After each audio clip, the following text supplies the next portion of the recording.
Très bien. Très bien, je vous remercie.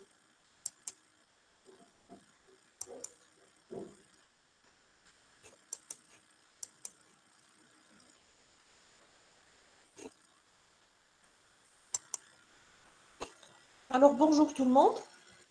Donc, j'espère que vous allez bien. Alors, pour le cours d'aujourd'hui, donc, on va commencer avec l'aspect programmation. Donc, qu'est-ce qu'on avait vu jusque-là? On avait vu le langage HTML. On avait vu qu'HTML permettait d'organiser le contenu d'une page. D'accord? Donc, l'organiser, le découper sémantiquement, etc. Ensuite, on avait vu le langage CSS qui permet de faire la mise en forme. Quand on met les deux ensemble, ça nous permet de créer des sites web assez complets.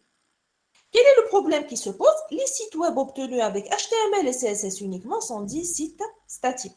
C'est-à-dire que leur contenu ne change pas à travers le temps. D'accord?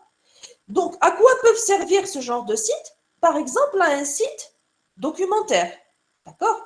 Par exemple, un site qui présente un domaine ou bien qui transmet des informations ou bien le site d'un cours, par exemple. D'accord? J'ai mon cours, je veux le présenter sous forme de site. Je peux le faire sous la forme d'un site statique. Je veux présenter un livre en version électronique, je peux le présenter sous forme d'un site web. D'accord? Maintenant, si je veux aller plus loin et avoir une interaction avec l'utilisateur, quels sont les moyens mis à ma disposition? Eh bien, HTML me donne la possibilité de créer des formulaires. Sauf qu'on avait vu qu'il s'arrêtait là. C'est-à-dire, il vous permet de créer le formulaire, il vous permet de récupérer les données de l'utilisateur, mais il ne vous permet pas de les exploiter. C'est-à-dire, je ne peux pas récupérer ces informations pour les traiter ou pour les afficher à l'utilisateur. Je ne peux rien faire de tout cela. Donc, qu'est-ce qu'il nous manque? Il nous manque des programmes. Alors, quand on ajoute des programmes à un site statique, on appelle ça la programmation web. Il y a des langages spécifiques au contexte web. Pourquoi? Parce que les langages traditionnels qu'on connaît nécessitent la disponibilité d'un compilateur, etc. Donc, ça a une certaine lourdeur. Dans un contexte web, en général, on fait léger. Voilà pourquoi la programmation web a des outils spécifiques, d'accord, que nous allons voir par la suite. Ces outils ou ces langages sont décomposés en deux parties. Ce qu'on appelle programme côté client, c'est-à-dire ce sont des programmes qui vont être exécutés sur le client. Qu'est-ce qu'on entend par le client? C'est le navigateur de l'utilisateur. C'est-à-dire, j'ai des programmes qui seront exécutés au niveau du navigateur de l'utilisateur. Et j'ai de la programmation web côté serveur, c'est-à-dire que c'est le serveur web qui va exécuter les programmes. Donc, nous avons deux approches. Côté client, comment ça se passe? Prenons comme exemple le langage JavaScript. Je prends mon document HTML et je lui greffe un code JavaScript et je le dépose sur le serveur. Lorsque le client, c'est-à-dire le navigateur, va envoyer une requête pour récupérer le document.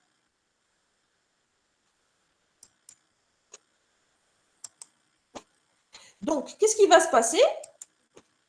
Le serveur va lui renvoyer le document tel quel. Est-ce qu'il exécute le code JavaScript? Non.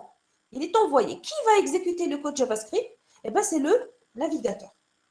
On appelle ça de la programmation web côté client. Pourquoi? Parce que c'est le client, c'est-à-dire le navigateur, qui va s'occuper de l'exécution. Quels sont les inconvénients? Le code est envoyé tel quel, c'est-à-dire que la page, quand on envoie avec elle le code JavaScript.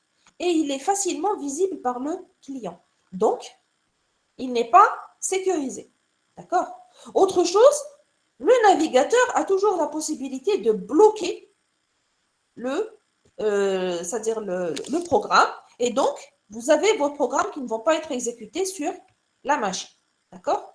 Donc, certains types d'applications, comme par exemple les interactions avec les bases de données, seront impossibles avec cette approche. Deuxième approche, c'est la programmation web côté serveur. Dans ce cas-là, qu'est-ce qui va se passer? Tous les traitements sont exécutés côté serveur. Que reçoit l'utilisateur ou bien que reçoit le navigateur du client? Le navigateur de l'utilisateur ne va recevoir que le résultat. voyons ce que ça donne. Voici le schéma. Donc, le langage qu'on va avoir par la suite côté serveur, c'est le langage PHP. Comment ça se passe cette fois? Je prends toujours un document HTML et je lui ajoute du code PHP. Alors déjà, une première différence, l'extension va tout de suite changer. Si vous mettez du code serveur dans un fichier, vous changez naturellement son extension. Donc maintenant, le fichier, ce ne sera plus .html, ce sera .php. Nous devons l'héberger sur un serveur disposant d'un préprocesseur PHP, c'est-à-dire que votre serveur doit être en mesure d'interpréter le code PHP. D'accord? Lorsque le client, qui est le navigateur, va envoyer une requête HTTP pour demander le document, le serveur, quand il voit l'extension PHP, il sait qu'il doit exécuter un certain code. Alors ici, tout le code HTML, CSS va être renvoyé tel quel, et tout le code PHP va passer par ce préprocesseur PHP. Il va être interprété, c'est-à-dire c'est exécuté, mais sans la phase de compilation. Donc on dit que c'est une interprétation. Donc c'est une exécution en quelque sorte ligne par ligne. Chaque fois qu'il lit une ligne, il l'exécute. On appelle ça une interprétation. Et puis une fois qu'il termine, on va obtenir un document en sortie. Que contient le document?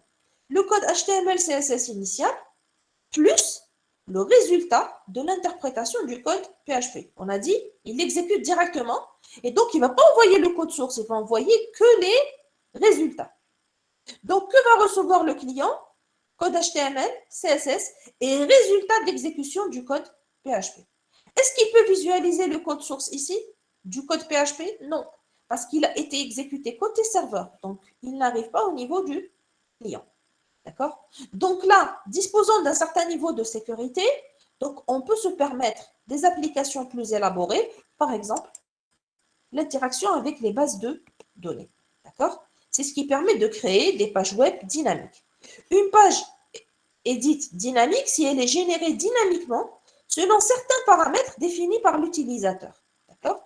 Donc, elle est souvent reliée à une base de données qui va contenir les informations permettant de générer cette page. Voici un petit peu l'architecture qu'on obtient en utilisant PHP et LSGPD, par exemple MySQL. Donc, le client va être en interaction avec le serveur web, c'est-à-dire celui qui va interpréter le code PHP. Votre serveur web sera en connexion avec un serveur de base de données, d'accord? Afin de lui permettre de soumettre des requêtes, de récupérer des résultats. Les résultats ensuite sont traités pour être présentés à l'utilisateur. Donc, l'utilisateur n'aura pas à soumettre des requêtes directes au serveur MySQL. Il écrira du code PHP et c'est PHP qui va accéder à la base de données. D'accord? Donc, voilà en gros l'architecture sur laquelle nous allons travailler. D'accord? Donc, première chose déjà à retenir, c'est que si je veux travailler avec PHP, une chose est indispensable, c'est le serveur. Donc, la première chose qu'on va faire avant de pouvoir travailler, c'est d'installer justement un serveur web sur notre machine. Donc, quels sont les avantages du traitement côté serveur? Premièrement, réduction du temps de téléchargement. Pourquoi? Parce qu'on diminue le trafic réseau. Au lieu d'avoir du code qui est assez volumineux, nous allons avoir juste les résultats. Les résultats seront en général de taille plus réduite. Absence de problème de compatibilité. Alors, comme le tout est envoyé au format HTML, il n'y a pas de problème de compatibilité et puis on ne peut pas bloquer le code. Le code ne peut pas être vu par le client. Pourquoi? Parce qu'il est exécuté côté serveur. Donc, plus de sécurité et possibilité d'interaction avec d'autres systèmes et applications comme les bases de données. D'accord? Donc, ça, c'est les intérêts du traitement côté serveur. Quelles sont les différentes technologies existantes? Alors, il y a PHP, il y a ASP, donc qui est une technologie Microsoft. Il y a JSP, il y a les servlets. Alors, celle qui domine vraiment le marché ces dernières années, c'est PHP et ASP. D'accord? On va choisir PHP parce que c'est le langage pour le moment qui est le plus utilisé et puis aussi parce que c'est un logiciel open source. Donc, vous pouvez y accéder gratuitement et la documentation aussi abonde sur le web. Alors, PHP est un langage de script libre, principalement utilisé pour produire des pages web dynamiques via un serveur HTTP. Alors, même pour les gens qui ne connaissent pas PHP, ils vont être facilement familiarisés avec le langage. Pourquoi? Sa syntaxe est fortement inspirée du langage C. Donc, vous allez voir que beaucoup de choses sont récupérées directement du langage C. Donc, c'est un petit peu du C, mais nettement plus simple et plus facile à programmer. Alors, comment fonctionne PHP? Donc, nous allons prendre une page web qui contient, on va lui greffer du code PHP. Alors, le code PHP est séparé du reste du code par une balise spéciale qui est cette balise-là, point d'interrogation PHP, ensuite point d'interrogation à la fin. Quand vous voyez ça, ça veut dire que ça, c'est du code PHP. Il est rarement tout seul, donc en général, il est greffé à l'intérieur d'une page HTML. Ensuite, nous allons l'héberger sur un serveur web doté d'un préprocesseur PHP. Lorsque l'utilisateur demande ce fichier, qu'est-ce qui va se passer? Le serveur web va prendre le code HTML et le recopier directement en sortie. Et lorsqu'il reçoit ou lorsqu'il trouve la balise point d'interrogation PHP, il saura qu'il y a du code PHP qui a été greffé dans cette page. Qu'est-ce qu'il va faire? Il va l'interpréter et générer un résultat. Par exemple, ici, nous avons cette fonction, la fonction echo bonjour. Alors, echo, c'est une fonction qui est un petit peu comme le print. D'accord? C'est comme le printf du langage C, donc, ou bien un write. Donc, c'est une sortie. Donc, echo bonjour, ça veut dire afficher bonjour, tout simplement. Donc, qu'est-ce qu'il va faire? La sortie, c'est la chaîne de caractères bonjour. Voilà la page qui va être envoyée à l'utilisateur final. Elle contient le code HTML, elle contient le résultat d'exécution, mais le code source qui a permis de générer ce résultat aura disparu. D'accord?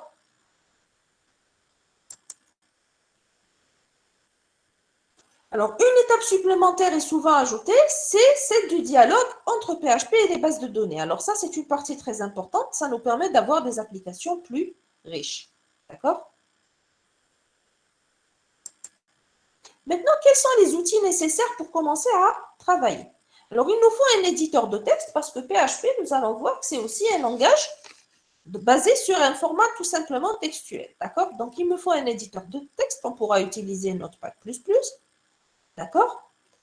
Nous avons besoin cette fois-ci aussi, bon, nous avons besoin d'un navigateur, c'est clair. Mais ça ne sera pas suffisant cette fois. Il nous faut un serveur web pour tester nos scripts. D'accord? Donc, nous devons avoir un serveur web doté d'un interpréteur PHP. Et si je veux avoir une interaction avec les bases de données, c'est-à-dire une application nécessitant une base de données, il me faut aussi un SGBD. Alors, pour ne pas travailler directement en ligne, ce qui peut être difficile lorsqu'on est en train de tester notre programme, dans un premier temps, on peut installer un outil, un environnement intégré, d'accord? Ils sont disponibles sur Internet et gratuits. Non, pardon, pas sur Internet, sur le web. Par exemple, WAMP Server. WAMP Server, donc c'est un outil qui vous permet d'installer un environnement de travail complet. Qu'est-ce qu'il contient? Le serveur web Apache, doté d'un interpréteur PHP, le SGBD MySQL et une interface d'administration qui simplifie le travail qui s'appelle PHP MyAdmin. Donc, vous pourrez, grâce à cette plateforme, tester localement sous Windows vos scripts et vos bases de données. D'accord? Maintenant, je vais essayer de prendre un exemple. Alors, par exemple, moi, sur ma machine, j'ai choisi WAMP Server. Alors, il y a WAMP Server, il y a Easy PHP. Vous choisissez bien sûr la version qui convient à votre système. Donc, il y a une version pour les 32 bits, il y a une autre version pour les 64 bits. D'accord? Donc, vous allez choisir la version qui vous intéresse et vous allez l'installer par simple suite de clics. Une fois que vous l'avez installé, il faut le démarrer. D'accord? Vous allez double-cliquer sur l'icône et il va démarrer. Quand il démarre, dans votre barre des tâches, vous allez voir une icône comme ça. D'accord? Elle est verte. Alors, quand c'est vert, le serveur est online, c'est-à-dire que vous avez démarré votre serveur. Si elle est rouge, c'est qu'il y a un problème. Si elle est orange aussi, donc dans ce cas-là, il faudra démarrer votre serveur d'abord. Donc, pour le moment, c'est vert, ça veut dire que mon serveur est démarré. Qu'est-ce que je vais faire? Je vais cliquer avec le bouton gauche, d'accord? Qu'est-ce que je vais avoir? Je vais avoir un menu. Alors, vous n'êtes pas obligé de connaître tout le menu. Ce qui m'intéresse pour le moment, c'est quoi? C'est ce répertoire 3W Directory et ce raccourci localhost. Quel est le principe de WAMP Server? WAMP Server crée un environnement de développement local. C'est-à-dire, c'est un site web qui est hébergé sur votre machine. Un site web a besoin d'une URL. Alors, l'URL qui va être utilisée ici, c'est l'URL locale. Elle s'appelle localhost. Donc, localhost, qu'est-ce qu'il va me donner quand je vais le sélectionner? Regardez. J'ai sélectionné localhost. Il va me donner l'accueil de ma page, d'accord? L'URL, ça peut être soit localhost, soit 127.0.0.1. Ça, c'est l'adresse locale de votre machine. Maintenant, quand je descends un petit peu, vous voyez un onglet ou un volet « Vos projets ». Qu'est-ce qu'il y a ici? Il y a tous les projets qui sont hébergés sur cette machine. D'accord? Je m'intéresse par exemple à ce projet-là, qui est le projet TP1 PHP. Maintenant, d'où est-ce qu'il récupère ces projets qui sont sur ma machine? Il les récupère d'un dossier spécial, qui est un dossier qui s'appelle 3W, d'accord? Ou bien local web. Regardez. Donc, je vais aller toujours dans le menu et je vais aller à 3W Directory. Je le sélectionne. Qu'est-ce qu'il va me donner? C'est un dossier qui va être créé sur ma machine lors de l'installation de WAMP Server. Chaque fois que vous voulez héberger quelque chose sur votre serveur, vous allez le mettre dans ce dossier. D'accord? Donc, le dossier 3W de WAMP, c'est le dossier dans lequel je dois mettre tous les projets ou bien tous les sites que je veux mettre en ligne. D'accord? Pour le moment, ils ne seront visibles que pour moi. D'accord? Donc, la configuration initiale ne va pas les rendre accessibles à d'autres utilisateurs à travers le web. Le principe ici, c'est quoi? C'est pour moi, c'est pour que je teste mon application. D'accord? Maintenant, qu'est-ce que je vais faire? Chaque fois que j'ai un TP ou chaque fois que j'ai un site à créer, je lui crée un dossier. D'accord? Et dès que je crée un dossier ici, il va apparaître dans la page vos projets. D'accord? Par exemple, ici, regardez, vous allez avoir TP1 PHP. Qu'est-ce que ça veut dire? Ça veut dire que si je cherche, je vais trouver dans le dossier, regardez, j'ai un répertoire qui s'appelle TP1 PHP. Maintenant, regardez ce fichier. Je vais l'ouvrir pour vous montrer ce qu'il y a à l'intérieur. Nous avons ce fichier-là. On va l'ouvrir avec Notepad++. On va voir ensemble le code source de ce fichier. Voilà ce que contient le fichier. C'est un document HTML dans lequel il y a une partie PHP. Voilà la partie PHP. Je vous ai dit, elle est encadrée par point d'interrogation PHP au début et point d'interrogation à la fin. Avec la commande echo. Echo, ça veut dire afficher. C'est comme si je mettais write ou bien print. D'accord? Donc, ici, je ne peux pas lancer son exécution à partir de là, parce que si je fais ça, qu'est-ce que je suis en train de faire? Quand je lance ici, regardez, il me dit lancer sur Chrome. Est-ce que PHP est un langage client? Non, c'est un langage côté serveur. Qui est censé l'exécuter? Est-ce que c'est le navigateur? Non. Donc, je ne vais pas l'exécuter de cette manière. Comment je vais l'exécuter? Je vais l'exécuter à partir de mon serveur. C'est-à-dire, je vais revenir vers les projets. Je suis où? Je suis au niveau du localhost. J'accède à mon dossier. Et je sélectionne le fichier. Qu'est-ce que je suis en train de faire ici? Je suis en train d'accéder à l'URL du fichier. Regardez ce que j'ai ici. localhost, TP1 et TP1.php. Qu'est-ce que vous voyez? On voit uniquement la chaîne de caractères Hello World. Qu'est-ce que ça veut dire? Ça veut dire que le fichier initial a été exécuté, le code source a disparu, vous n'avez que ça. Juste pour vérifier, on va vérifier ici, on va faire ça.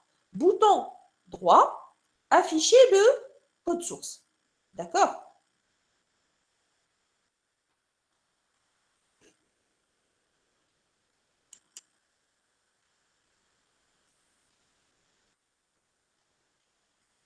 Où est-ce qu'on lit le code source ici? Voilà. Regardez le code source. Nous avons que le résultat. Est-ce que vous avez remarqué, le code source a disparu? Qu'est-ce que j'obtiens ici? Juste le résultat. Regardez, comparez ça, regardez bien ce que j'ai ici dans le document. J'ai que cette chaîne de caractères. Alors que dans le code initial, qu'est-ce que j'avais dans le code PHP? J'avais cette portion de code. Donc, le code PHP disparaît. On obtient uniquement son résultat d'exécution. D'accord? Donc, voilà le principe du langage PHP. Maintenant, pour les outils nécessaires, qu'est-ce qu'il vous faudra? Notepad++ que vous aviez. Donc, vous aurez ensuite à installer WAMP Server ou bien Easy PHP. D'accord? Maintenant, voyons un petit peu la syntaxe et les éléments de base du langage PHP. Alors, le code PHP est toujours incorporé dans le code HTML. Je vous ai dit à quelques exceptions près. Quelles sont les exceptions? Des fois, j'ai besoin de code PHP pour l'inclure dans un fichier include ou bien require. Dans ce cas-là, c'est un code qui ne va pas être utilisé tout seul. C'est un code qui est greffé à l'intérieur d'un code, c'est-à-dire qui va être intégré dans un autre fichier. Là, vous avez le droit de mettre du code PHP tout seul. Sinon, c'est toujours à l'intérieur d'un code HTML. Dans un fichier avec l'extension .php, vous pouvez passer à tout moment du code PHP au code HTML, d'accord? Donc, avec cette syntaxe. C'est-à-dire, je ne suis pas obligé de mettre tout mon code PHP à un seul endroit. Je peux à n'importe quel moment intégrer une portion de code comme ceci. Même à l'intérieur d'un attribut d'élément, je peux le faire. Je peux le faire à l'intérieur d'une balise, à l'intérieur d'un attribut. Je peux le mettre tout à fait à l'extérieur du fichier. Je le mets où je veux finalement. D'accord? Donc, vous pouvez avoir plusieurs portions comme ça. Et pour le serveur, chaque fois qu'il trouve quelque chose qui commence par point d'interrogation PHP, qui se termine par point d'interrogation, pour lui, c'est du code PHP. Maintenant, pour l'exécution, je vous avais dit, ça s'exécute côté serveur et il n'envoie que le résultat. La syntaxe ressemble à celle du langage C. Donc, vous avez le point-virgule à la fin de chaque instruction, des accolades pour encadrer les blocs. Alors, il faut savoir aussi, ça c'est important, que PHP est sensible à la casse. C'est-à-dire, il fait la différence entre les majuscules et les minuscules. D'accord? Avec une seule exception, les fonctions prédéfinies. Les fonctions prédéfinies en PHP, il arrive à les reconnaître, quelle que soit leur syntaxe. C'est-à-dire, vous mettez print en minuscule, un mélange ou bien en majuscule, pour lui, c'est la même fonction. Pourquoi? Parce que c'est une fonction prédéfinie dans le langage. Mis à part cette exception, la variable grand X, la variable petit x, pour lui, ce sont deux variables différentes. Donc, le problème ici, il va se poser surtout lorsque vous allez travailler, par exemple, avec les formulaires ou avec les bases de données. Si vous vous trompez dans la case, par exemple, vous écrivez non en majuscule dans le formulaire et en minuscule dans le code, eh bien, il ne va pas reconnaître la variable, il va vous générer des erreurs. Comme dans tous les langages, on a besoin de commentaires. Les commentaires, ils ont deux utilisations. Soit c'est pour expliquer le code à la personne qui est en train de le lire ou à la personne chargée de sa maintenance. Dans certains cas aussi, on utilise les commentaires dans la phase de test. Par exemple, j'ai une erreur dans mon programme et je veux isoler la partie responsable. Je peux utiliser les commentaires pour m'aider à corriger mon code. D'accord? Alors, je peux avoir un commentaire sur une seule ligne, Voici les deux syntaxes possibles, soit avec deux slash, soit avec un dièse. Et je peux avoir un commentaire sur plusieurs lignes avec cette syntaxe, slash étoile, étoile, slash. Alors, comment définir une variable en PHP? Alors, en PHP, chaque variable possède un identifiant qui commence toujours par le caractère $. C'est-à-dire la variable x. Comment elle s'écrit en PHP? $x. La variable nom, elle s'écrit comment? $nom. C'est-à-dire que toutes les variables sont précédées de ce caractère $. D'accord? Alors, les noms de variables doivent donc commencer par un caractère alphabétique ou bien par un soulignement, c'est-à-dire le tiré du 8. D'accord? Alors, le reste des caractères, ça peut être des caractères alphabétiques, tirés du 8 ou bien des chiffres. La longueur n'est pas limitée. Et chose très importante, la déclaration des variables n'est pas obligatoire en début du script. C'est-à-dire, les variables, contrairement aux autres langages, vous n'avez ni à déclarer la variable, ni à lui spécifier un type. D'accord? Normalement, dans un autre langage, on doit définir la variable et déclarer son type avant de pouvoir l'utiliser. En PHP, vous êtes dispensé de tout ça. Tout ce que vous avez à faire, c'est l'utiliser directement. D'accord? La première fois que vous allez l'utiliser, pour lui, c'est comme si vous l'aviez déclaré. D'accord? Comment il reconnaît que c'est une variable alors, puisqu'elle n'est pas déclarée? Eh bien, grâce au dièse. Voilà pourquoi il faut toujours mettre un dièse devant vos différentes variables. D'accord? Donc, l'initialisation des variables n'est pas obligatoire et la déclaration n'est pas obligatoire. Donc là, les noms des variables sont sensibles à la casse, on l'a dit. On peut faire des affectations. Donc, les affectations qu'on peut avoir, c'est soit l'affectation par valeur, l'affectation, c'est l'opérateur égal. D'accord? Donc, quand j'écris égal une fois, c'est une affectation. Si je veux signaler plutôt l'égalité, j'utiliserai 2 fois le symbole égal. Ça aussi, c'est une erreur fréquente, beaucoup plus fréquente qu'on l'imagine, des étudiants. Quand ils sont dans un test de conditions, leur intention, c'est de dire, par exemple, if x égale à y, comment ils vont l'écrire? Ils vont l'écrire avec un seul égal et ça devient x reçoit y. Et si vous voulez mettre x égale à y, qu'est-ce que vous allez faire? X, ensuite, symbole d'égalité, y. Il faut l'écrire 2 fois pour l'égalité, 1 fois pour l'affectation. Nous avons l'affectation par référence qui permet de rendre deux variables identiques, c'est-à-dire la modification d'une variable affectera systématiquement l'autre variable. On obtient ça en ajoutant ce symbole, ce caractère qui est l'esperluette ou le et commercial, qui va faire que ma variable 1 et ma variable 2 seront identiques. D'accord? Donc, on dira que ma var 2 devient un alias de ma var 1. C'est-à-dire, chaque modification d'une variable va affecter l'autre. Maintenant, on peut se poser une question. Puisque en PHP, il ne déclare pas les variables. Bon, première question, c'est comment il reconnaît les variables. Il va les reconnaître avec le caractère $. Deuxième question, et dans ce cas-là, comment il devine le type? Eh bien, il va deviner les types en fonction des valeurs que vous allez donner initialement à ces variables. Si vous donnez à une variable une valeur entière, elle sera de type entier. Vous lui donnez une valeur réelle, elle sera de type réel. Vous lui donnez une valeur de chaîne de caractères, ce sera une chaîne de caractères et ainsi de suite. Quels sont les types de données reconnus en PHP? Donc, il a les types scalaires de base, les types composés et les types spéciaux. Quels sont les types scalaires de base? Nous avons integer, les entiers, float, les flottants, string, les chaînes de caractères, et boolean, qui est les booléens. Comment il les reconnaît? Qu'est-ce qu'il considère comme entier?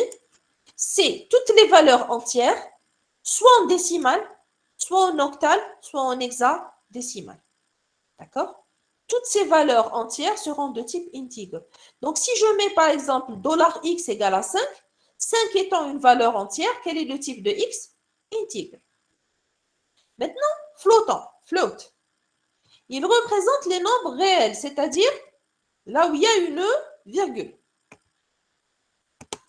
Les chaînes de caractères seront de type string. Comment il les reconnaît? La présence des cotes, simple ou double. Booléen, c'est le type boolean. Alors, il contient les valeurs de vérité, true ou false.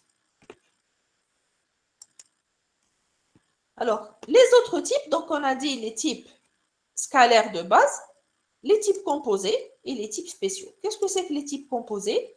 Nous avons les tableaux, c'est le type array, et object avec le type, des objets avec le type object.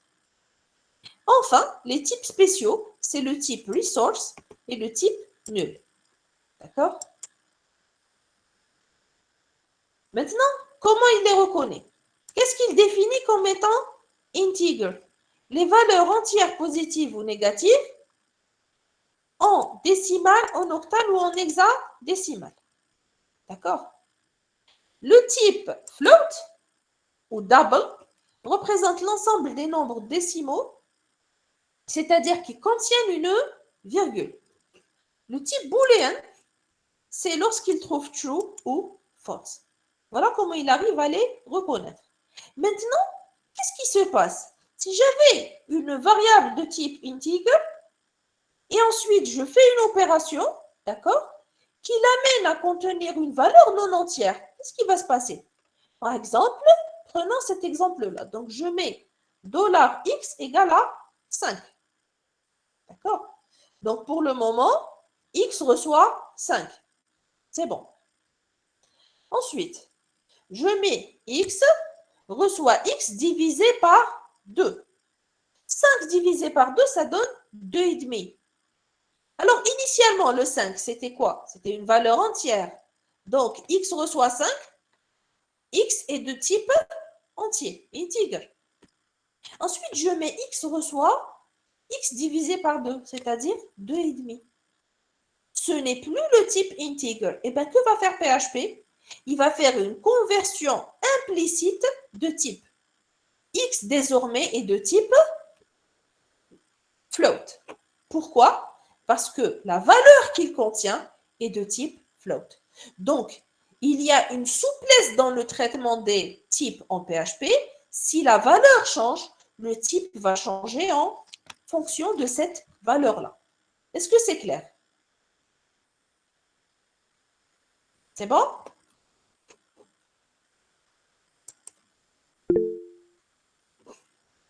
Ensuite, pour les chaînes de caractères, comment il reconnaît les chaînes de caractères? Pour lui, c'est une chaîne de caractères. À chaque fois qu'il trouve une suite de caractères alphanumériques, soit entre des guillemets simples ou des apostrophes, ou bien entre des guillemets doubles. Donc, si les chaînes ne contiennent que des caractères, c'est-à-dire des caractères simples, les deux types sont équivalents. C'est-à-dire, je mets des apostrophes ou je mets des cotes doubles, c'est pareil. Maintenant, si la chaîne contient à l'intérieur une variable, là, il y a une différence. Si elle contient une variable que vous la mettez dans des guillemets, il va remplacer la variable par sa valeur. D'accord? Donc, si vous mettez $x à l'intérieur de la chaîne de caractères, qu'est-ce qu'il va vous afficher? La valeur de x. Disons que x est égal à 5. À la place de $x, il affichera 5. Ça, c'est si vous mettez des guillemets. Maintenant, si vous choisissez de mettre des apostrophes, qu'est-ce qu'il va faire? Il ne va pas interpréter les variables et il va afficher les choses telles quelles. C'est-à-dire, si vous écrivez à l'intérieur $x, eh bien, il affichera $x. Il n'affichera pas la valeur de $x. Il ne tient pas compte du fait que ce soit une variable.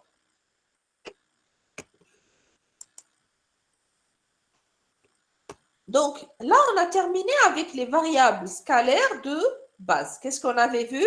Integer, float, string et boolean. Maintenant, les variables composées, qu'est-ce qu'elles contiennent? Les tableaux et les objets. Commençons par les tableaux. Alors, il est possible en PHP de créer des tableaux. Les tableaux en PHP sont différents des tableaux du langage C. Déjà, première des choses, vous n'avez pas à déclarer votre tableau ni sa taille. Ça, c'est la première chose. Deuxièmement, dans un tableau PHP, vous pouvez mélanger des éléments de types différents. C'est-à-dire, dans un tableau PHP, la première case peut contenir une chaîne de caractères, la deuxième peut contenir un entier, ça ne pose aucun problème. Comment PHP stocke les tableaux? Il les stocke sous forme de liste. D'accord? Et il reste accessible à travers un index. D'accord? Donc, ils sont manipulés exactement comme les tableaux du langage C. Les indices commencent à partir de 0. Donc, T de 0, c'est le premier élément du tableau. Maintenant, comment accéder au contenu d'un tableau? Le nom du tableau, et vous mettez des crochets, et vous mettez votre indice. D'accord? Comment il reconnaît que c'est un tableau? Dès qu'il voit les crochets. On a dit, on ne les déclare pas. Donc, comment il les reconnaît? Grâce aux crochets. Dès que vous mettez une variable, c'est-à-dire $ avec quelque chose, et qu'il trouve des crochets après, il saura automatiquement qu'il s'agit d'un tableau. D'accord? Donc, les éléments à l'intérieur de tableau peuvent être de différents types, y compris array. C'est-à-dire, je peux avoir un tableau à l'intérieur d'un tableau. Et ça permet de créer des tableaux multidimensionnels. Alors, comment manipuler les tableaux? Chaque fois que vous voulez accéder à un élément, vous mettez simplement son indice entre les crochets. Par exemple, le tableau de 0 reçoit 12. Je suis en train d'accéder à la première case du tableau. Maintenant, si je veux remplir le tableau, j'ai deux méthodes qui seront équivalentes. Soit je prends par exemple tableau de 0 et reçoit 12, tableau de 1 reçoit 15, tableau de 2, etc. Ou bien une méthode plus pratique, je vais mettre tableau et je mets des crochets vides. Il va deviner l'indice que je souhaite en partant séquentiellement de la première valeur. Donc, si j'ai un tableau vide et je mets tableau, crochet, reçoit 12. Qu'est-ce que c'est? Il va prendre le premier indice, donc c'est équivalent à écrire tableau de 0 reçoit 12. Maintenant, il a rempli la première case. Il va incrémenter le pointeur interne pour qu'il pointe sur la case 1. Maintenant, si j'écris encore tableau et ensuite vide, reçoit 15, par exemple. Qu'est-ce qu'il va faire? Son indice interne, il est où? Il est dans le numéro 1. Donc, il va remplir tableau de 1. Si j'écris encore la même chaîne, il va remplir tableau de 2. Et à chaque fois, il va incrémenter le pointeur interne du tableau. Donc, il peut remplir le tableau séquentiellement sans que vous ayez à lui donner les indices. Il part de 0 et il incrémente à chaque fois le pointeur interne. Nous avons aussi la possibilité d'utiliser une fonction qui va permettre de remplir les tableaux. D'accord? Donc, c'est la fonction array. Qu'est-ce que vous allez lui donner comme paramètre? Vous allez lui donner les valeurs que vous voulez mettre dans votre tableau. La première valeur que vous allez lui donner, elle va la mettre dans la case 0. La deuxième valeur dans la case 1, et ainsi de suite. D'accord? Voilà comment elle va remplir le tableau. Alors, nous avons un autre type de tableau. Alors, jusque-là, quels sont les tableaux qu'on connaît dans le langage C, etc. Donc, on connaît des tableaux qu'on appelle tableaux indicés. Les indices sont des valeurs numériques, c'est des entiers. Tableau de 0, de 1, de 2, de 3, etc. Il y a un type de tableau particulier qui est propre au langage PHP que nous appellerons les tableaux associatifs. C'est toujours un tableau, mais l'index du tableau ne sont pas des valeurs numériques. Ce sont des chaînes de caractères. Donc, au lieu de dire tableau de 0, tableau de 1, tableau de 2, je vais avoir tableau de nom, tableau de prénom, tableau d'adresse, par exemple. D'accord? Voilà comment on va désigner les différentes cases. Chaque case du tableau a un titre ou une étiquette associée. D'accord? Prenons un exemple. J'ai par exemple un tableau qui présente pour chaque auteur, D'accord? Son nom et son prénom. D'accord? Qu'est-ce qu'on va faire? Au lieu de dire auteur de 0, auteur de 1, eh ben, on va dire auteur de nom, auteur de prénom. Donc, l'indice de la case, c'est quoi? C'est nom. Et sa valeur, c'est dib. L'indice ici, c'est prénom. Et la valeur, c'est Mohamed. D'accord? Le fait que ce tableau, ces indices sont des chaînes de caractères, on l'appelle tableau associatif. D'accord? Comment créer un tableau ou bien comment remplir un tableau associatif? Soit en utilisant les crochets ici et mettant les indices entre guillemets, ou bien en utilisant la fonction array. Dans la fonction array, vous mettez l'indice, flèche, la valeur. Donc, nom, flèche, type, prénom, flèche, Mohamed. Il va vous permettre aussi de créer un tableau associatif.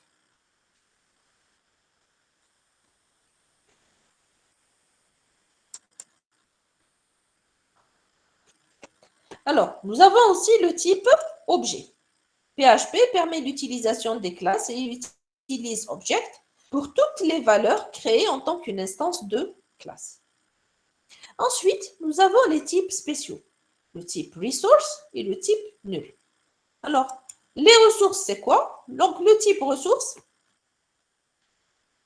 représente une référence à des informations présentes sur le serveur.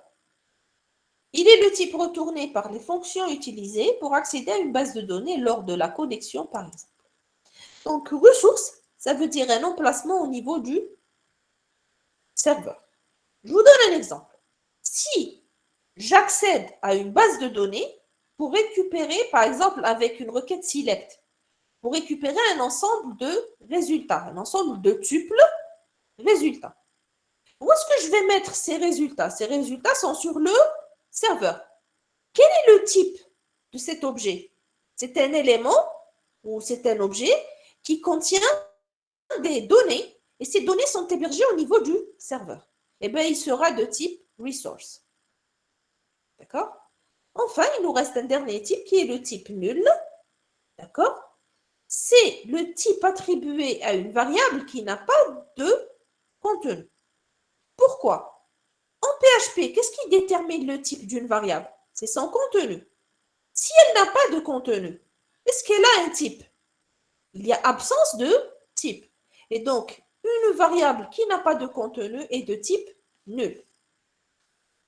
Deuxième cas, si je mets par exemple x reçoit nul, c'est-à-dire sa valeur est égale à nul. Quel est son type? Là aussi, son type est égal à nul. Donc, quand est-ce qu'une variable a un type nul? Soit sa valeur est égale à nul, soit elle n'a pas de valeur attribuée. Dans les deux cas, c'est le type nul.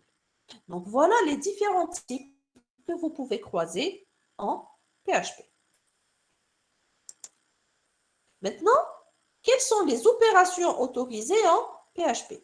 Vous allez retrouver ici les opérateurs de calcul, de comparaison que vous connaissez déjà avec le langage C. Donc, je ne vais pas m'attarder à les présenter. Ce sont exactement les mêmes. D'accord? Donc, plus, moins, produit, division. Et ensuite, l'affectation, c'est égal. Les opérateurs d'assignation aussi, c'est pareil.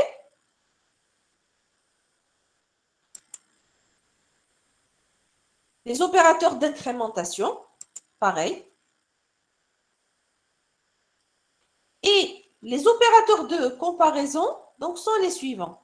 Donc, l'égalité, c'est 2 fois le symbole égal. D'accord? La différence, c'est point d'exclamation égal. Pour les autres, inférieur, inférieur ou égal, supérieur, supérieur ou égal, c'est la même syntaxe. Donc, quand c'est quelque chose qui existe déjà dans le langage C, que vous avez déjà étudié, ou bien dans Java, donc je ne vais pas trop m'attarder dessus. D'accord? Donc, ça, c'est les opérateurs de comparaison. Et nous avons d'autres opérateurs. Alors, ici, nous avons le point. Le point, c'est l'opérateur de concaténation de chaînes de caractères en PHP. C'est-à-dire, le point permet de coller deux chaînes de caractères. regardez l'exemple ici. Bonjour, point, au revoir. Ça va générer la même chaîne de caractères. D'accord? J'ai deux chaînes qui vont être fusionnées pour n'en former qu'une seule. Dollar, l'opérateur dollar, c'est l'opérateur qui permet de référencer une variable. Donc, on a dit, chaque variable est précédée du caractère dollar. Et cette flèche, donc tirée et symbole supérieur, c'est la propriété d'un objet. D'accord? Donc, la syntaxe, c'est quoi? C'est le nom de l'objet, flèche, la propriété. Donc, voici aussi la priorité des opérateurs. À quoi nous sert la priorité? Elle nous sert à établir dans quel ordre vont être exécutées les différentes fonctionnalités en fonction de la priorité des opérateurs lorsque nous ne disposons pas de parenthésage, donc de nos différentes formes. Donc, on avait dit on peut définir autant de variables qu'on veut. Cependant, PHP a des variables qui sont prédéfinies. C'est des variables propres à PHP et qu'on peut utiliser sans avoir à les déclarer. Elles sont prédéfinies. D'accord? Donc, ces variables-là sont des variables de type tableau. On les appelle les tableaux super globaux. Voyons un petit peu ce que nous avons comme variables. On ne va pas tout donner. Il y en a certaines qui sont plus intéressantes que d'autres. Donc, lesquelles nous intéressent? $cookie contient tous les cookies sur le poste client. $session, c'est l'ensemble des variables de session, pardon. Nous avons $serveur, contient des informations liées au serveur web, d'accord? Et les entêtes aussi des requêtes HTTP. Et nous avons deux tableaux particuliers, d'accord? Le tableau get et le tableau post. D'accord? Avant d'arriver là, remarquez la syntaxe. C'est toujours $ tiré du 8 et le nom d'un tableau. Alors, ce $ veut dire que c'est une variable. Ce tiré du 8 qui précède, ça veut dire que ce sont des valeurs prédéfinies. D'accord? Ce tableau $cookie est un tableau prédéfini. $session est un tableau prédéfini, etc. Maintenant, soyez attentifs avec moi parce que la suite est très importante. Nous avons deux tableaux qui vont nous être d'une grande utilité lorsque nous allons traiter les formulaires. Le tableau $get et le tableau $post. Le tableau $get contient le nom et la valeur des données issues d'un formulaire lorsque le formulaire est envoyé avec la méthode get.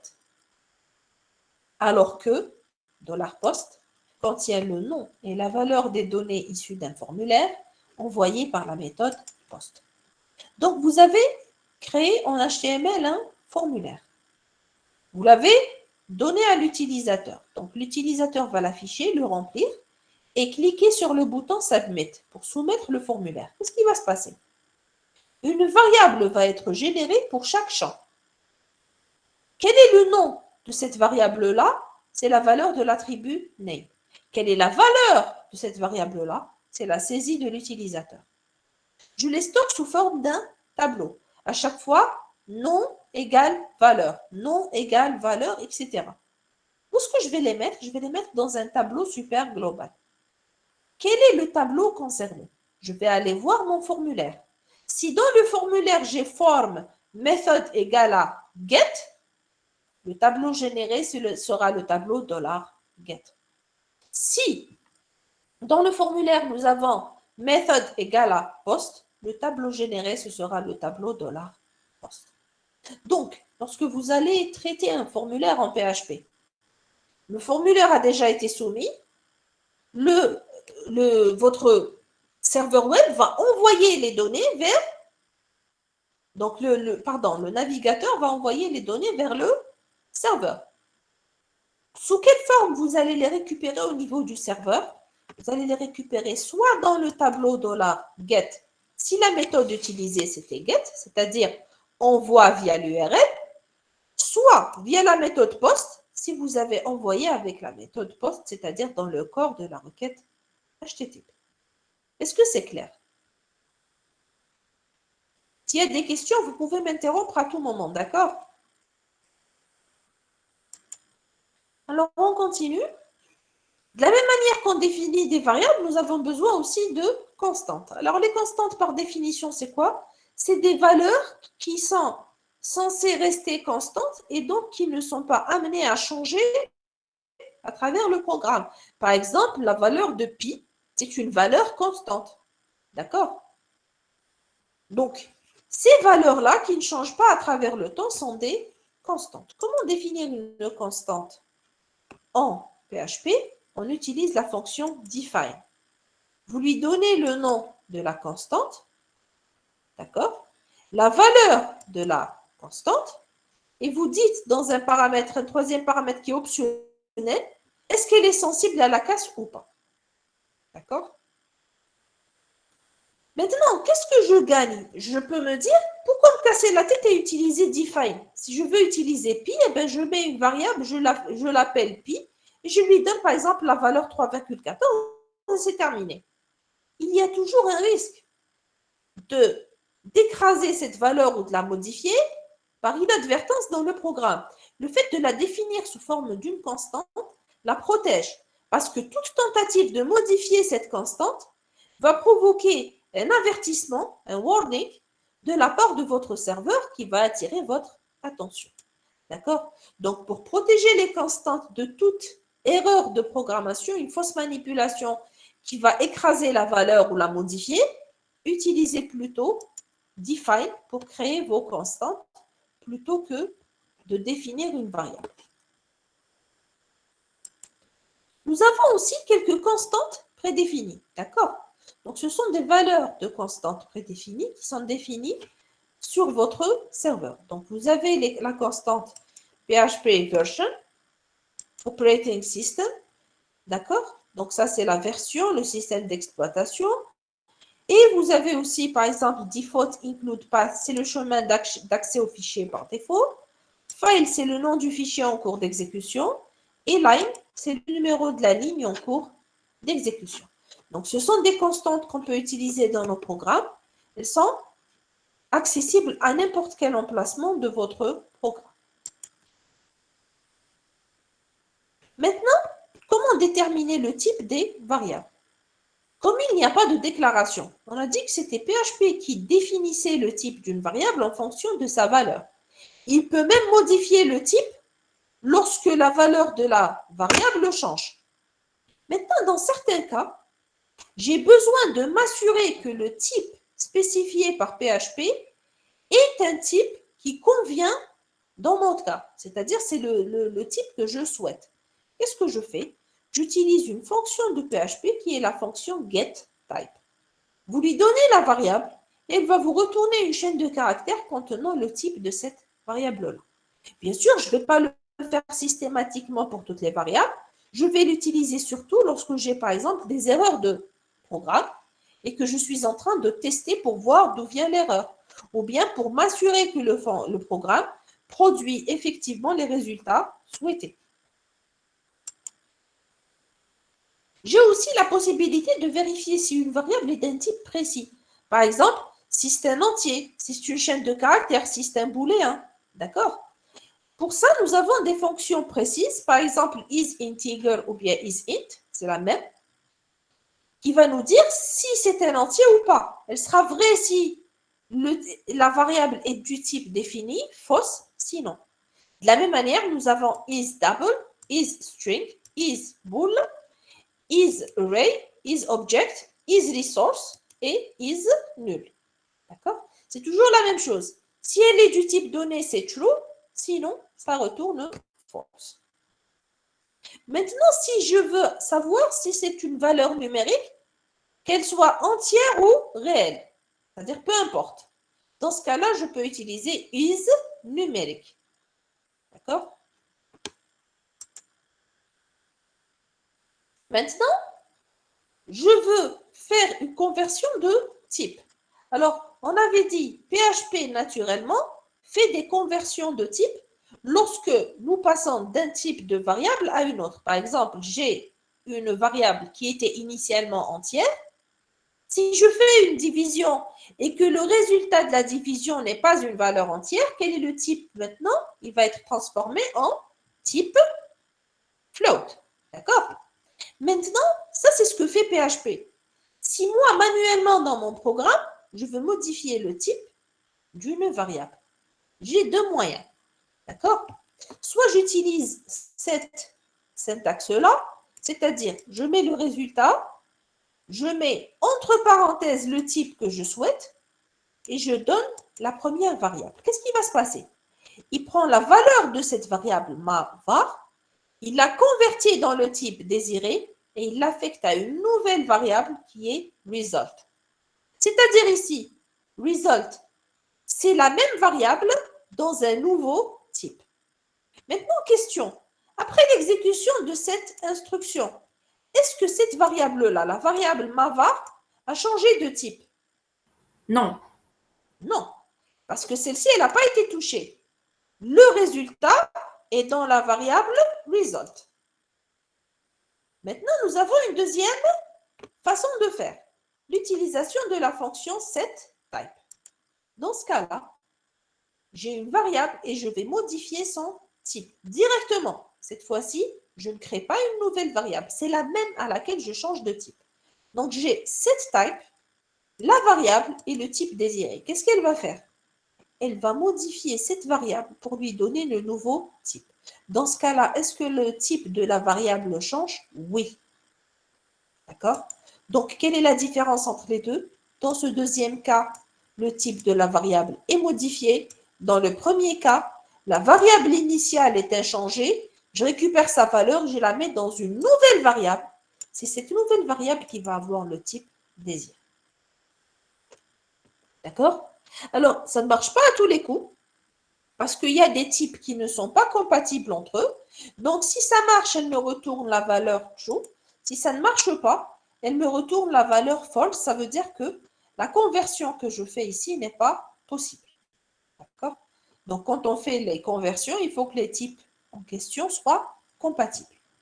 Par exemple, je peux passer d'une chaîne de caractères à une valeur numérique lorsque la chaîne de caractères ne contient que des nombres.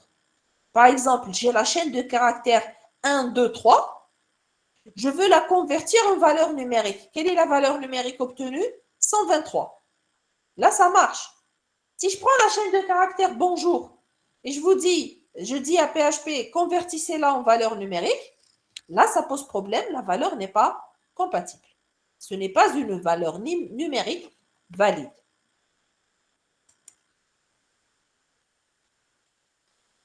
Maintenant, nous avons aussi des fonctions qui permettent de contrôler l'état d'une variable. Je peux avoir une variable qui est définie ou pas définie, et je peux avoir aussi une variable qui est vide ou pas. Quelles sont les fonctions qui me permettent de faire des tests sur les variables? Nous avons la première fonction qui est la fonction isSet. D'accord? Cette variable permet de vérifier si la variable a été initialisée ou pas. Donc, elle va vous retourner false si la variable n'est pas initialisée ou bien elle a la valeur nulle. Donc, soit elle n'est pas initialisée du tout, soit elle a été initialisée mais avec la valeur nulle. Dans le cas contraire, elle va vous donner la valeur true, si elle a une valeur quelconque.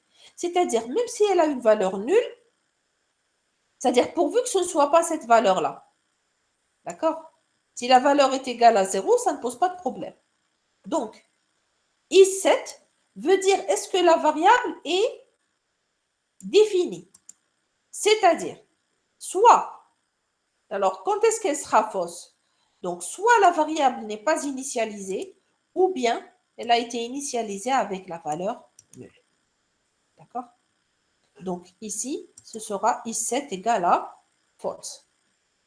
Maintenant, nous avons une autre fonction, la fonction empty.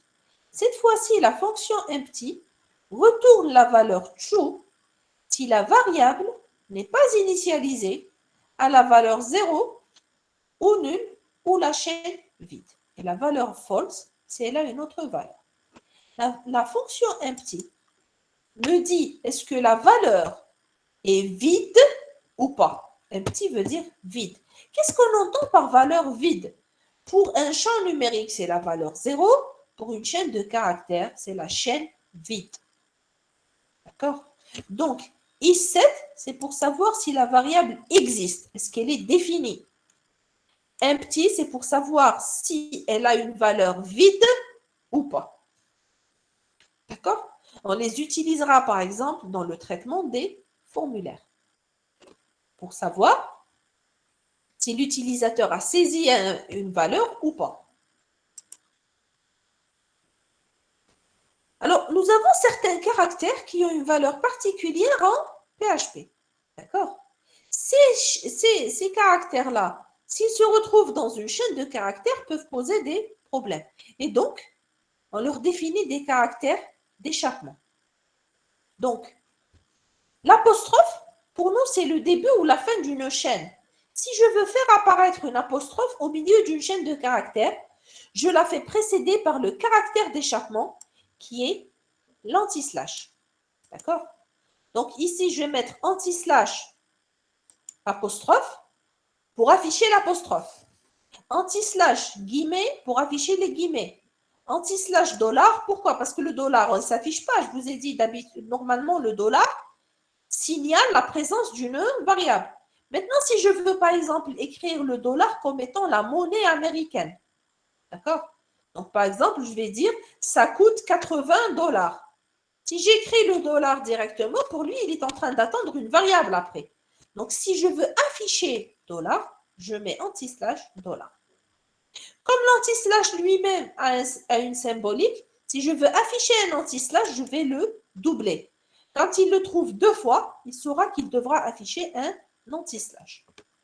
Et nous avons ces raccourcis. Slash n pour une nouvelle ligne, slash r pour un retour chariot et slash t pour une tabulation.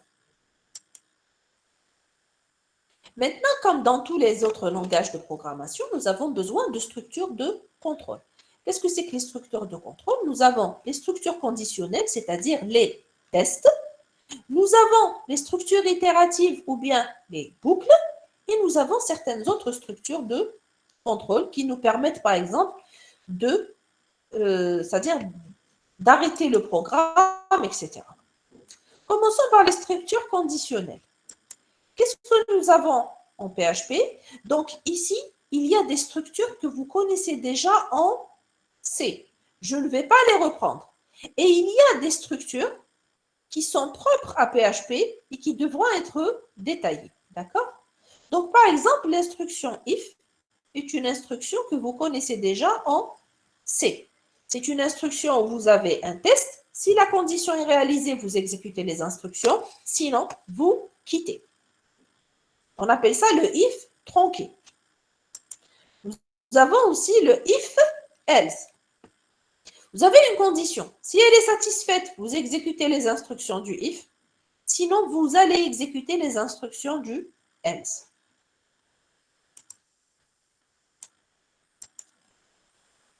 Alors, pour faciliter les tests répétés, au lieu d'avoir des if-else imbriqués, nous avons cette expression qui est if, else. Comment elle fonctionne? Alors, voici le fonctionnement. If, première condition. Si cette condition est vérifiée, j'exécute ces instructions-là. Else, c'est-à-dire si cette condition n'est pas réalisée, je vais aller à else, if suivant. J'ai une deuxième condition. Je la teste. Si elle est vérifiée, je rentre là. Sinon, je vais aller au prochain else if. Et ainsi de suite. Si j'arrive jusqu'à la fin et qu'aucun if, c'est-à-dire ni les if ni les else if ne sont satisfaits, je rentre directement dans le else, c'est-à-dire c'est le cas où tous les autres tests ont échoué, et là j'exécute les instructions. D'accord?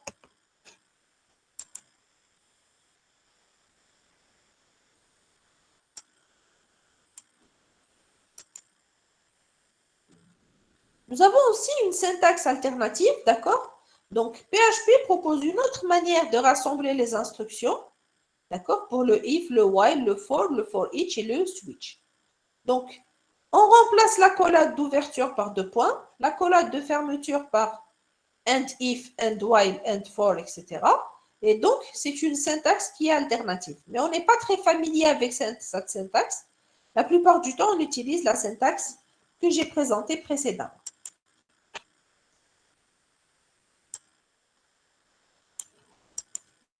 Nous avons aussi une écriture compacte qu'on appelle l'opérateur ternaire. D'accord? C'est en quelque sorte un if, else. D'accord? Donc, vous avez la condition entre parenthèses, ensuite un point d'interrogation, instruction 1, 2 points, instruction 2. Il vérifie la condition. Si elle est vraie, il exécute instruction in et il sort. Si elle est fausse, il exécute instruction 2 et il sort. Donc, c'est comme si c'était if condition, then instruction in, else instruction 2. On l'écrit d'une manière plus compacte sous cette forme-là. D'accord? Nous avons aussi le switch que vous connaissez déjà. Donc, c'est switch, ensuite une variable, case, et vous mettez plusieurs valeurs de cette variable-là. Dès qu'une condition est vérifiée, il se branche à cette condition et il exécute le reste jusqu'à la fin. Si vous voulez qu'il exécute juste un seul élément, qu'est-ce que vous allez faire? À la fin de la liste d'instructions, ajoutez break. Break lui permet de quitter le programme. C'est-à-dire, là, vous lui dites, si valeur 2 est satisfaite, exécutez cette liste d'instructions et quittez. Il y a toujours, enfin, pas toujours, souvent à la fin, une instruction default. Default, qu'est-ce que ça veut dire? Aucun cas précédent n'est vérifié. Là, je rentre dans le default, c'est un petit peu comme un else à la fin qui contient des instructions, d'accord, exécutées par défaut si aucune condition n'est vérifiée.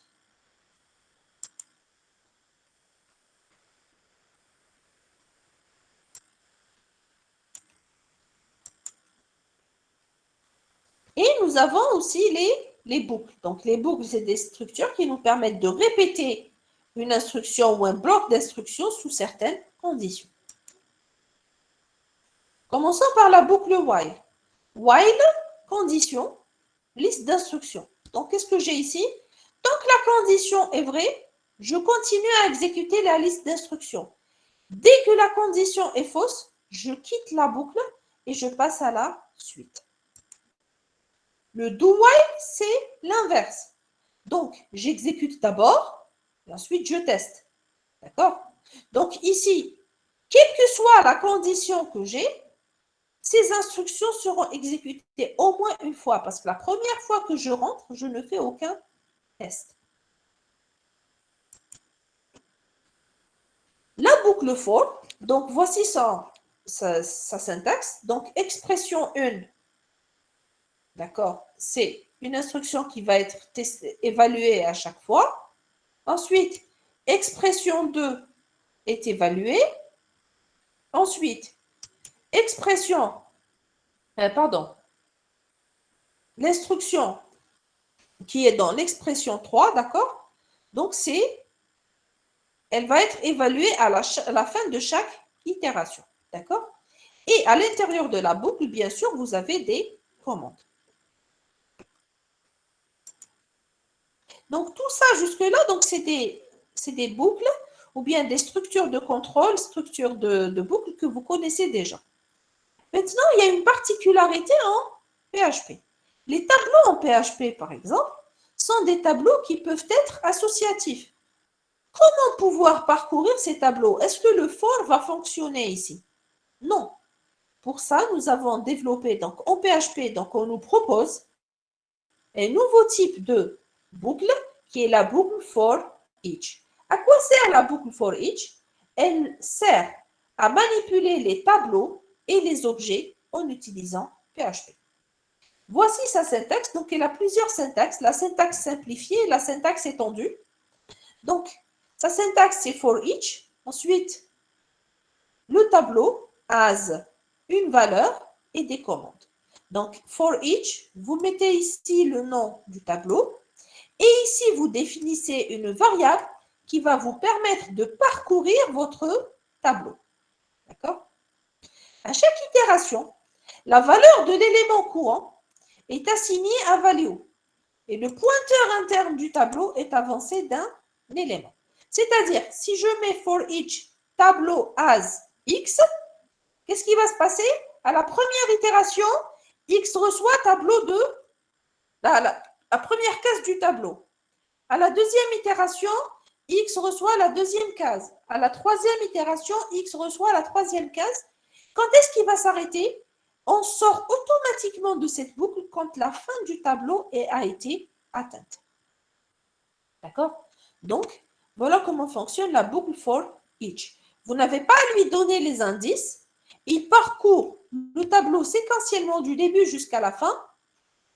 Et à chaque fois, vous récupérez la valeur courante dans la variable value. Une autre syntaxe de for each qui nous permet de récupérer les indices. Regardez ici. Qu'est-ce que je récupère? Je récupère uniquement les valeurs du tableau. Maintenant, pour avoir une solution plus complexe, des fois, nous avons besoin de la clé plus la valeur. Donc là, on a une autre écriture de for each. For each array expression, c'est-à-dire le nom du tableau, as, qu'est-ce que je mets? Donc, qui implique, donc flèche, value, d'accord? Et vous avez ensuite les différentes commandes à la sortie, d'accord? Donc, cette forme-là va me permettre de récupérer à la fois les clés et les valeurs, d'accord? Et donc, elle sera particulièrement utile lorsque vous avez un tableau associatif. Donc, par exemple, vous allez nom égale Mohamed, prénom égale à, par exemple, nom égale à Dib, prénom égale à Mohamed.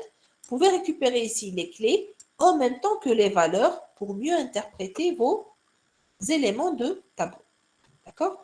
N'oubliez pas que, quelle que soit la boucle, les indices du tableau commencent à 0. Ils commencent à la première valeur du tableau. Donc ça, c'était pour les structures de contrôle.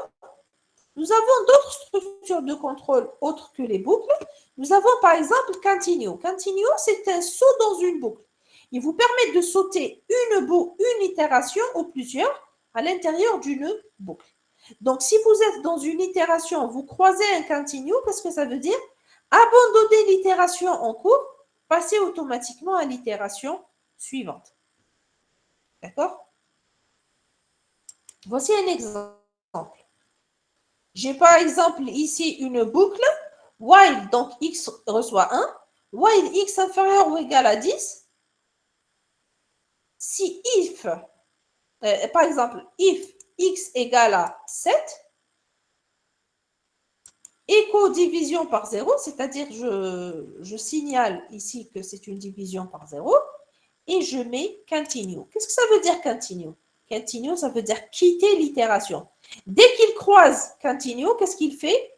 Hop, il va boucler, il va revenir à la première instruction et il va passer à l'itération suivante. Donc ici, il va exécuter pour 1, 2, 3, 4, 5, 6. Quand il arrive à 7, il fait le test. Ça veut dire qu'il fait continue. Il affiche le message, il s'arrête là. Il revient à quelle itération? L'itération 8. Et il continue. Qu'est-ce qu'on a évité ici? Pourquoi on a quitté? On a quitté parce que juste après, il y a A reçoit 1 sur x moins 7, c'est-à-dire ça aurait été une division par 0. Pour l'éviter, on a mis continue qui permet de sauter cette itération et de passer à l'itération suivante. Donc, il va revenir ensuite pour les valeurs 8, 9 et 10. D'accord? Donc, voilà l'intérêt de continue. Il saute l'itération en question, mais il ne sort pas de la boucle. Il va sauter une itération et revenir à la boucle pour la valeur suivante. Maintenant, nous avons une autre instruction qui est l'instruction break. Break, elle permet de quitter une boucle ou de quitter un switch, parce que le switch fonctionne un petit peu comme une boucle en PHP. Prenons cet exemple-là. Donc, toujours comme tout à l'heure, donc si j'ai par exemple if a égale à 0, là je suis dans un for, if a égale à 0, je mets break.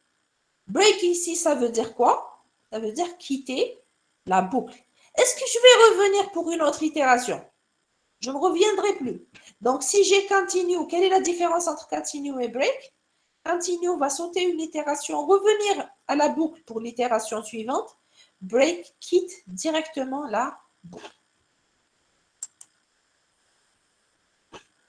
Maintenant, des fois, je n'ai pas besoin de quitter la boucle, j'ai besoin de quitter carrément le programme. Pour ça, j'ai deux commandes. J'ai la commande exit. Alors, cette commande permet d'interrompre totalement l'interprétation du script. Je quitte le script. Mais des fois, ça peut être frustrant pour l'utilisateur. Vous quittez le script, il ne sait même pas pourquoi. Alors, nous avons une autre commande qui est la commande die. Elle a le même effet qu'exit, à la seule différence qu'elle permet d'afficher un message d'erreur. Donc, exit, elle quitte tout court. Die, elle affiche un message d'erreur, puis elle quitte le programme. D'accord?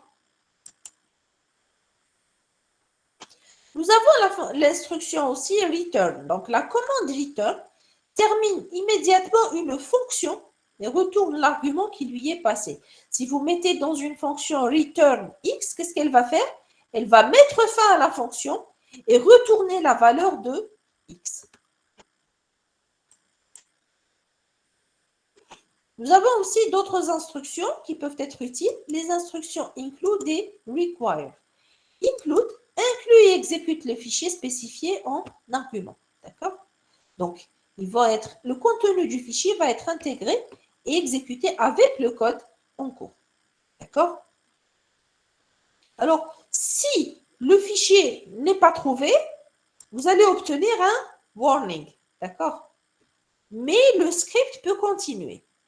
Par contre, nous avons une autre fonction qui est la fonction require. Elle permet aussi d'inclure un fichier. Mais la différence, c'est dans l'importance de cette inclusion. Si l'inclusion d'un fichier require ne se fait pas, ça produit une erreur fatale et stoppe le script. D'accord? Donc, si vous mettez include et que le fichier n'est pas trouvé ou n'a pas été chargé, vous affichez un warning. Si vous utilisez require, qu'est-ce qu'il va faire? Il va vous donner une erreur fatale et arrêter votre programme. D'accord? Donc, voilà pour les différentes instructions. Donc, ça, c'était la partie donc, des instructions de base donc, de PHP. Est-ce qu'il y a des questions pour cette partie?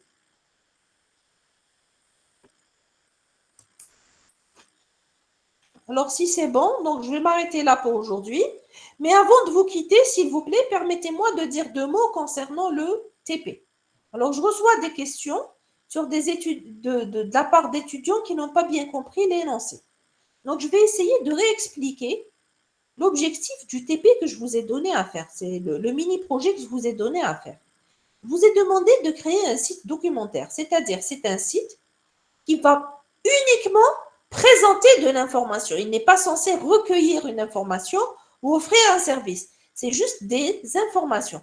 C'est comme si vous aviez une revue ou comme si vous aviez un journal ou bien comme si vous aviez un livre que vous présentez en ligne.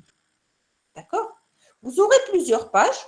Le but de toutes ces pages, c'est de présenter un domaine scientifique de votre choix. D'accord? Quand j'ai dit, par exemple, médecine, ça veut dire que c'est une introduction à la médecine. Qu'est-ce que c'est que la médecine? Quel est l'historique de la médecine, etc. Quels sont les plus grands médecins connus dans ce domaine? Il y a des étudiants qui m'ont dit, est-ce qu'on peut créer un site d'analyse médicale, des sites? Non, je ne vous ai pas demandé ça. Ce n'est pas un projet de fin d'études. Je vous ai juste demandé un petit site documentaire. Vous êtes limité par le temps. N'essayez pas de trop philosopher. D'accord? Donc, est-ce que c'est clair ce que c'est qu'un site documentaire? C'est-à-dire, c'est un site destiné à présenter une information. Ce n'est pas une étude bibliographique, non. Prenons un exemple. On va prendre un exemple clair. Prenons par exemple quelqu'un qui veut présenter l'informatique. Qu'est-ce qu'il va faire? Il va créer un site dont le but, c'est d'expliquer aux gens ce que c'est que l'informatique. Par exemple, il va donner la définition de l'informatique. Quand est-ce qu'est apparue l'informatique? Quelles sont les meilleures branches ou bien les branches les plus connues d'informatique? Quelles sont les applications de l'informatique dans le monde d'aujourd'hui? Et ainsi de suite. Vous créez un site qui contient toutes ces informations. Quelqu'un qui s'intéresse à la robotique, il va créer un site sur la robotique. Qu'est-ce que c'est que la robotique? Quand est-ce qu'elle est apparue? À quoi elle sert? Quelles sont les dernières nouveautés dans ce domaine? Quelqu'un qui veut faire, par exemple, sur la chimie, sur la médecine. Oui, on peut faire un sous-domaine tel que l'intelligence artificielle. Oui, quelqu'un peut présenter les bases de données. Quelqu'un peut présenter les systèmes d'information. D'accord? Vous pouvez prendre un domaine ou bien un sous-domaine. D'accord? Par exemple, une branche de l'informatique qui vous intéresse. Le principe est le même dans la mesure où votre site est destiné à présenter un domaine à l'utilisateur. Est-ce que maintenant c'est plus clair, s'il vous plaît? S'il y a des questions, posez-les. Parce qu'après, s'il y a des problèmes avec, vous allez avoir des répercussions sur les notes. Moi, j'ai l'impression que les questions viennent surtout d'étudiants qui n'assistent pas au cours. Et quand on leur explique les choses, on leur explique les choses de manière erronée. D'accord? Donc, si vous avez des doutes, s'il vous plaît, allez à la source. Contactez-moi, je vous dirai si le thème est valable ou pas. Madame, ce D'accord? projet, où est la note de TP? Exactement, oui. Ça veut dire qu'une fois que vous l'aurez fait, vous n'avez pas, en fin de semestre, vous n'aurez pas un test TP à passer. À la fin du semestre, vous aurez juste votre MD. Donc, vous serez tranquille. C'est bon, est-ce qu'il y a d'autres questions? Donc, s'il n'y a pas de questions, on va s'arrêter là. Est-ce qu'on peut utiliser JavaScript? Normalement, non. D'accord? Donc, s'il y a des gens qui maîtrisent JavaScript, qui veulent l'utiliser, ils sont libres. Mais ce ne sera pas, non, comme bonus, ça veut dire que vous vous attendez à avoir des points en plus. Moi, je ne peux noter que ce qu'on aura appris ensemble. D'accord? Donc, pour le TP, je vais noter tout le monde de la même manière, en fonction de la qualité du code HTML et du code CSS. D'accord? Donc, si vous voulez le faire en plus, vous êtes libre. Mais si c'est pour avoir des notes en plus, ce ne sera pas possible. D'accord? Parce qu'on n'aura pas le temps d'étudier JavaScript d'ici la fin du TP. Comment voulez-vous que je note quelque chose que je n'ai même pas présenté en cours? Moi, je trouve ça injuste. Voilà. Donc, JavaScript n'est pas interdit, mais ce ne sera pas des notes en plus. Par contre, PHP, vous ne pourrez pas l'utiliser parce que pour le test, on va le faire directement sur un navigateur. D'accord? Je ne vais pas les héberger sur un serveur, ça prend beaucoup trop de temps. Donc, il est interdit d'utiliser PHP. PHP, c'est pas pareil. Parce que PHP, dès que vous mettez du code PHP, ça m'oblige à utiliser un serveur. Et ça prendra beaucoup de temps. OK? Est-ce qu'il y a d'autres questions? Donc, merci à vous et bon courage. Donc, à la prochaine fois, Inch'Allah. Au revoir tout le monde.